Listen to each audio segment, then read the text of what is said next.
আউযুবিল্লাহি মিনাশ শাইতানির রাজিম। বিসমিল্লাহির রহমানির রহিম। আসসালামু আলাইকুম ওয়া রাহমাতুল্লাহ। আমি অ্যাডভোকেট এসে Al Amin, supreme court of Bangladesh, high court division.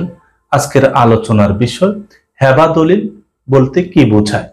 মুসলিম সম্প্রদায়ের জন্য এই হেবা অর্থাৎ দানপত্র দলিল, এই দলিল কোনো কিছুর বিনিময়ে নয়, কেবলমাত্র সন্তুষ্ট হয়ে এরূপ দান করা হয়।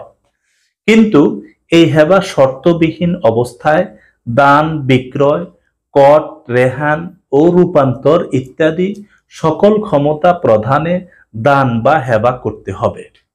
সত্য সম্বন্ধে দাতার কোনরূপ দাবি থাকলে সেই দান বা হেবা শুদ্ধ হবে না এবং তা যে কোনো সময় বাতিলযোগ্য।